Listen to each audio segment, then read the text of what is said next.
ग्रामीण इलाकों में रात के वक्त काफ़ी सतर्कता बरतनी चाहिए, क्योंकि इस वक्त एक्टिव होते हैं वो सांप जिनसे पूरा भारत घबराता है, और वो होते हैं करेत्स।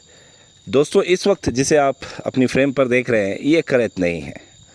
हमने करेत से स्टार्ट इसलिए लिया क्योंकि जिस घर में हम गए हुए थे निकालने के लिए, घर के जो ओनर थे वो हमारी बात मानने को तैयार नहीं थे। वो यही कह रहे थे कि ये एक करेत है, करेत है, करेत है, आपको जानकारी नहीं है।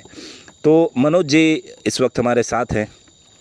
मैं उनसे पूछना चाहूँगा कि ये वुल्फ स्नेक है, हम जानते हैं, तो लोग हमेशा वुल्फ स्नेक को या किसी भी ऐसे सांप को जिस पर धारियाँ बनी होती हैं उसे करेत क्यों समझ लेते हैं? देखिए, होता क्या है, ज़्यादातर केस में लोग जो है उनके पैटर्न को अच्छे से देखते नहीं हैं, उनके कलर को अच्छे से देखते नहीं हैं, और ना ही उसके हेड के शेप और साइज़ को देखते हैं।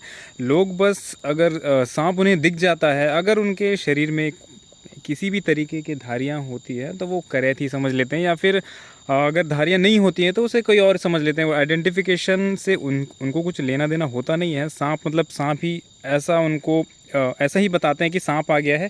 अब आप देख लीजिए, हमारे हिसाब से ये करेत है या फिर कोबरा है, आप देख लीजिए, हमने यही सुना है तो हम यही बताएंगे। इस केस में कई बार हमको गलत फॉल्स कॉल भी आ जाते हैं कि ये है, तो हम यही सोच कर जाते हैं कि कुछ भी हो सकता है, वेनमस हो सकता है, लेकिन सेफ्टी अपनी जगह पे है और आइडेंटिफिकेशन अपनी जगह पे है। तो बेसिकली जो आपने कहा उसका सारांश ये निकलता है कि आइडेंटिफिकेशन थोड़ा बहुत तो रखना चाहिए, क्योंकि ग्रामीण परिक्षेत्र में हम रहते हैं और जानकारी थोड़ी बहुत रखना आवश्यक होता है। देखिए, ये शानदार क्लाइंबर होते हैं। वुल्फ स्नेक का जो प्रमुख आहार है वो छिपकलियाँ ही हैं, और छिपकली जो हाउस गेकोज होती हैं वो घरों के दीवारों पर ऊंचाई पर रहना पसंद करती हैं, और अपने भोजन के हिसाब से ही जीव अडेप्ट होते हैं। जंगली जीव जो होते हैं वो अपने भोजन के, अपने शिकार के हिसाब से ही अडेप्ट होते हैं। करेट्स और वुल्फ में ये भी एक सबसे बड़ा अंतर है। हालांकि 99% श्योरिटी तो इसमें नहीं दी जा सकती, लेकिन 90% संभावना ये होती है कि अगर दीवार के ऊपर कोई स्नेक चढ़ रहा है जो करेत के जैसा दिखता है, वो करेत नहीं होगा, वो वुल्फ स्नेक ही होगा। क्योंकि आपने अभी देखा कि बिना किसी ज़्यादा सपोर्ट के ये स्ट्रेट सीधा क्लाइंब कर जा रहा है अपने लोअर बेली, अंडर बेली स्केल्स के सहारे। अगर आप इसके हेड को देखें तो ये थोड़ा सा अलग होता है, और ये इसकी पहचान का सबसे पहला तरीका है। आप अगर इसके हेड को देखें, कॉमन करेत के हेड के मुकाबले इसका हेड जो है थोड़ा सा अलग होता है, चपटा होता है और दबा हुआ होता है। इसकी आंखें भी अलग होती हैं। बात करें कि इसका नाम वुल्फ कैसे पड़ा, क्योंकि ये किसी एंगल से मनोज जी भेड़िए जैसा तो दिखता नहीं है, ना ही भेड़िए जैसा ये हाउलिंग करता है। भेड़िए की हाउल दोस्तों आपने सुनी होगी, अगर नहीं सुनी तो नेट जियो चैनल है, उस पर जाकर सुनिए। और उसके बाद आप ये बताइए कि कभी आपने वुल्फ को हाउल करते सुना है? तो हम ये बात कर रहे थे कि अगर ये हाउल नहीं करता तो इसे वुल्फ स्नेक क्यों कहा गया है। मनोज जी, आप बेहतर तरीके से बता पाएंगे कि क्यों इसे वुल्फ स्नेक कहा जाता है। एक रफ़ आइडिया देते चलें कि इसके अपर और लोअर जॉज में, जो मैंडिबुलरी और मैक्सिलरी जॉज होते हैं, वहाँ पर बड़े बड़े ग्रिपिंग टूथ होते हैं, जो इसके नॉर्मल होल्डिंग टूथ से थोड़े से साइज़ में बड़े होते हैं और अच्छी खासी बाइट ये दे सकते हैं। जी, अगर आप मैं बताऊं, आप सबसे पहले इसके हेड के शेप को देख रहे होंगे तो आपको एक, जैसे कि वेनमस स्नेक्स में दिखता है, एक ग्लैंड जैसा, वेनम ग्लैंड जैसा उस टाइप का दिख रहा होगा, लेकिन ये वेनम ग्लैंड नहीं है। ये वहाँ पे प्योर मसल है जो इनके बाइट को अच्छा खासा, बाइट में अच्छा खासा फोर्स जनरेट करता है, उनके जो शिकार होते हैं उनको होल्ड करने के काम आता है, और उनको कॉम्प्लीमेंट करते हैं इनके जो बड़े बड़े जो फैंग्स होते हैं, जो ग्रिपिंग टूथ होते हैं, जो दांत होते हैं, वो उनको कॉम्प्लीमेंट करते हैं, जिस वजह से काफ़ी बड़े बड़े जो उनके जो बाइटिंग टूथ होते हैं, जिसके वजह से ही इन्हें वुल्फ स्नेक का नाम दिया गया है। क्योंकि उनके दांत कुछ उसी प्रकार से काम करते हैं जिस तरीके से एक वुल्फ अपने दो केनाइन्स की मदद से शिकार को ग्रैब करता है और उन्हें पकड़ कर रखता है।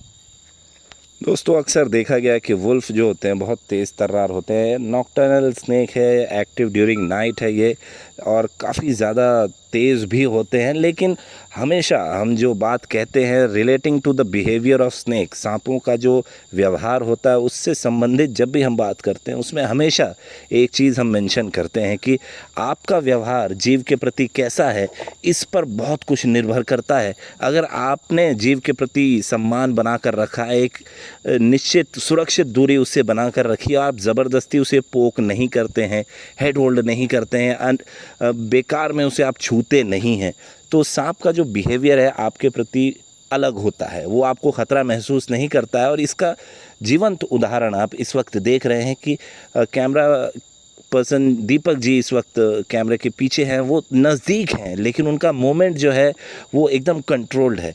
मनोज जी भी राउंड ऑफ करते हुए उसे देख रहे हैं, लेकिन मोमेंट ऐसा है कि वो इसे ट्रिगर नहीं कर रहे हैं।